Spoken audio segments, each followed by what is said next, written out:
નેતાઓને એમ છે કે આપણે એ સમાજને એટલી હવા પૂરીશું એટલે ક્યાંક આપણા ઉપર એક કોણી લાગણી રાખશે અને એમાં કોઈ પણ પાછી પાની કરતા નથી.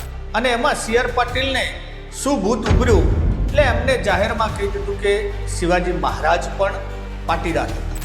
અને જ્યાં હોય ત્યાં હારા ભૂંગળા હાથમાં આવી જાય એટલે ભાંગરા વાટો છો, હડફાવ જળ કઢી નાવ, કાંઈક તો માણાના પેટના થાવ, કાંઈક તો માણાના પેટના થાવ. હું કામ વેર વિખેર કરો છો આ દુનિયાને? આ એ જ ભાજપ છે જેના ગુણગાન ગાતા કરતા પાટીદારોને 2015માં એમના 13 કે 14 વ્યક્તિઓએ તો શહીદી હોય. તમે તો હવે પથારી ફેરવી ગયા જાતિવાદમાંથી, હવે તમે રાજાશાહીમાં આવી ગયા. હવે કાલ સવારે તમે કૃષ્ણકુમાર સિંહજીનું ન કહેતા એ પાટીદાર સમાજમાંથી છે કે ફલાણા સમાજમાંથી છે. મારા તો અમને દંડા એવા પ્રસાદી આપી હતી ને આ ભાજપે, છતાં પણ એવા મહાન વ્યક્તિને જ્યારે તમે કોઈ સમાજના ગણાવો છો ને સમાજને હવા પૂરો છો, ત્યારે આપના બુદ્ધિમાં ઉપર તો એક દાગ તો ઠીક છે, પણ બુદ્ધિનું દેવાળું કાઢવાનું આપ કામ કરી રહ્યા છો. મને કહેતા આનંદ થાય છે કે શિવાજી મહારાજ પણ પાટીદાર હતા. આ શબ્દો છે કેન્દ્રીય જળશક્તિ મંત્રી સી.આર. પાટીલના. શું કીધું એમને સુરત ખાતેની સભામાં? કેમ પાટીદારોને હવા પૂરવાનું એમને યાદ આવ્યું? અને શું શિવાજી મહારાજ પણ પાટીદાર હતા? અને સોશિયલ મીડિયામાં શું ગપસપ ચાલી રહી છે સી.આર. પાટીલ વિશે, એ બધું જ આજના વિડીયોમાં. નમસ્કાર, હું રમેશ ચૌધરી અને આપ નિહાળી રહ્યા છો ષડયંત્ર.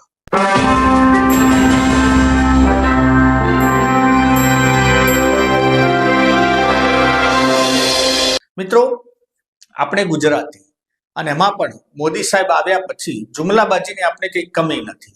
નેતાઓના ભાષણો આપ સાંભળો અને મોદી સાહેબે આની જે શરૂઆત કરી એના પછી ભાજપના દરેક નેતાઓ દરેક સમાજોને અંકે કરવા માટે લાગી પડ્યા છે.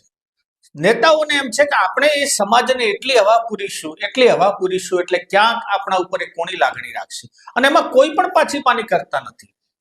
મોદી સાહેબ તો કહેતા હતા જ્યાં જાય ત્યાં, અને આજે પણ એમને ચાલુ. એ આસામમાં જાય તો પણ કહે છે કે મેરા આપસે પુરાના નાતા હૈ. એ તમિલનાડુમાં જાય તો એમ કહે છે કે મેં બચપન મેં યહ કિયા કરતા હતા. આ બધું મિત્રો એક હવા પૂરવાના સ્ટન્ટ હોય છે.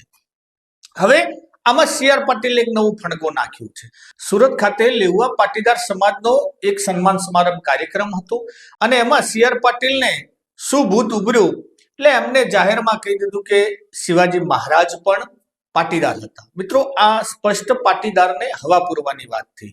પહેલા તો એ જોઈ લઈએ કે એના વિશે ગુજરાતમાં જે કોમેન્ટો આવી છે. સોશિયલ મીડિયા ઉપર એમની કોમેન્ટો દરેકની ફરે છે અને દરેકના વિડીયો પણ છે. પહેલા એ જોઈ લઈએ ને પછી આપણે નિષ્કર્ષ ઉપર ઉતરીએ કે ખરેખર ઇતિહાસની દ્રષ્ટિથી શિવાજી મહારાજ કોણ હતા.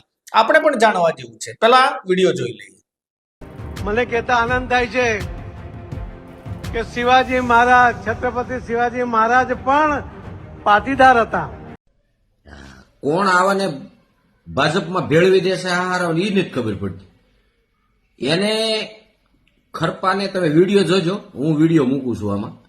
શિવાજી મહારાજને પાટીદાર સમાજના બતાવી દીધા. બોલો, આ પાટીદાર સમાજે ક્યારેય પણ કોઈ દી ઇતિહાસની કોપી નથી કરી, પણ આવા હારા આવીને ઈ પાટીલ છે, ઓલા પાટીદાર છે, પણ એટલો હારી નો થવા ત્યાં જાય છે ખોળે બેહવા.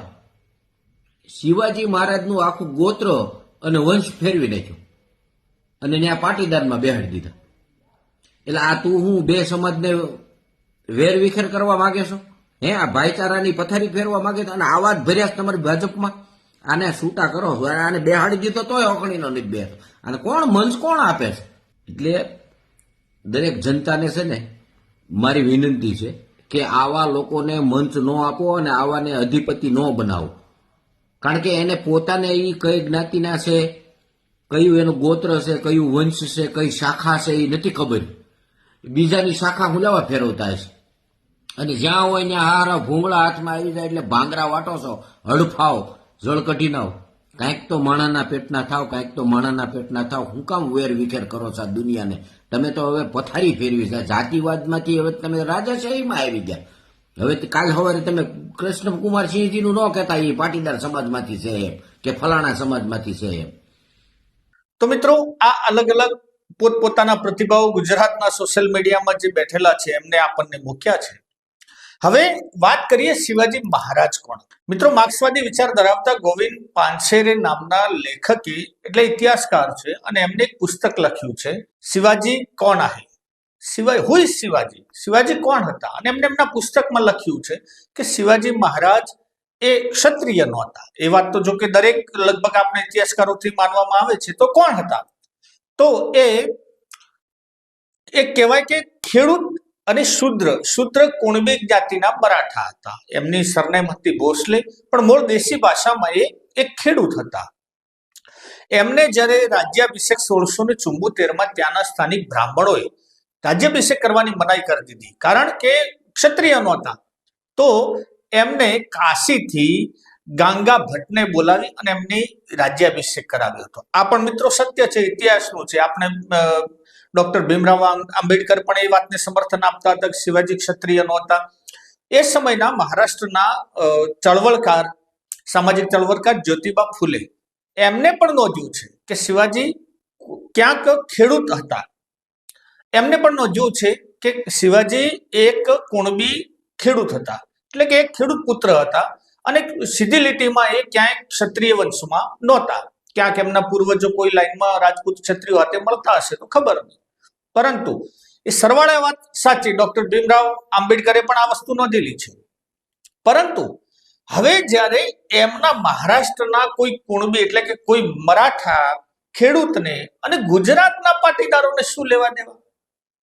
સી.આર. પાટીલ પોતે પાટીલ છે, અહીંના પાટીદારો એમ માને છે કે આ અમારા પાટીલ છે. ભાઈ, તમારે કોઈ લાગે વળગે નથી. આ એ જ ભાજપ છે જેના ગુણગાન ગાતા કરતા પાટીદારોને 2015માં એમના 13 કે 14 વ્યક્તિઓએ તો શહીદી વળી હતી, માર્યા હતા, અમને દંડા એવા પ્રસાદી આપી હતી ને આ ભાજપે. છતાં પણ હજુ એક જે એમના સમાજના જયારે મેળાવડા હોય ને ત્યારે પણ સંપૂર્ણ બોડી ભાજપની હોય. આમ તો જો કે એમનો વિષય છે, પરંતુ જ્યારે જાહેરમાં શિવાજી મહારાજ જેવી રાષ્ટ્રીય પ્રતિભાનું આવા વ્યક્તિઓ અપમાન કરતા હોય, શું ઇતિહાસને તોડી મરોડીને એ પ્રજા સામે મૂકે છે. મિત્રો, બીજી પણ વાત, શિવાજી મહારાજ એક જ્ઞાતિથી સમર્પિત હતા. માની લો કે મરાઠા ખેડૂત હતા, તો શું એ મરાઠા ખેડૂતોના આગેવાન હતા? ના મિત્રો, એ રૈયતના રાજા હતા, એ પ્રજાના રાજા હતા. એમના માટે હિન્દુ મુસ્લિમ કરતા એક રાષ્ટ્રનું મહત્વ વધુ હતું. એક નાના દાયરામાં સમાવવાની એમની જે ભાજપની રણનીતિ છે એ વેલિડ નથી. એ સમાઈ શકવાની એમની પ્રતિભા જ નથી. એવા મહાન વ્યક્તિને જ્યારે તમે કોઈ સમાજના ગણાવો છો ને સમાજને હવા પૂરો છો, ત્યારે આપના બુદ્ધિમાં ઉપર તો એક દાગ તો ઠીક છે, પણ બુદ્ધિનું દેવાળું કાઢવાનું આપ કામ કરી રહ્યા છો. એટલે આમને શું વાંધો છે? ગપ્પો મારો પ્રજાને, જે તેઓ બધી પ્રજા તાળીઓ પાડશે ને મજા કરશે. અને હવે તો પાછા નીકળી ગયા છે, કામ ધંધા કઈ છે ને, કેન્દ્રીયમાં મૂકી દીધું છે. પરંતુ હજુ પણ જતા હજુ થોડોક પોતાનું વર્ચસ્વ કબજે કરતા એ ચશ્મા પહેરીને ભાષણ આપો, ભાષણો ભલે આપો, પરંતુ આવા ઇતિહાસકારોને આપ જે આજ સુધીમાં વોટ્સએપ યુનિવર્સિટીમાં જેમને ભણાઈને આપે ગાંડા કર્યા છે, હવે પ્રજા ઉપર રહેમ કરો સાહેબ. હવે તમારા ભાષણો અમારે નથી જોતા. આ ભારતીયોને ભારતીયપણા સુધી રહેવા દો. સમાજના વાડામાં આ પ્રજાને તો વેચી ચૂક્યા છો, પરંતુ આવા રાષ્ટ્રીય, જેને કહેવાય રાષ્ટ્રીય સન્માનિત વ્યક્તિઓ, ભારતનું જે ગૌરવાન્વિત, જે આપણે એને ગૌરવ લેતા હોઈએ, એનું નામ લેતા, શિવાજી મહારાજ હોય, ભગતસિંહ હોય કે ભાઈ પૃથ્વીરાજ ચૌહાણ હોય કે મહારાણા પ્રતાપ સાહેબ જેવી એ મહાન વિભૂતિઓને એ તોડી મરોડી અને સમાજના વાડામાં જે બાંધવાનો પ્રયત્ન છે ને, એ ક્યાંક ભારતને ચોક્કસ નુકસાન કરશે. મિત્રો, વિડીયો ગમે હોય તો આપની કોમેન્ટો આવકાર્ય છે. વિડીયોને શેર કરજો અને હા, ચેનલને સબસ્ક્રાઇબ કરવાનું ભૂલતા નહીં. જય હિન્દ, જય ભારત.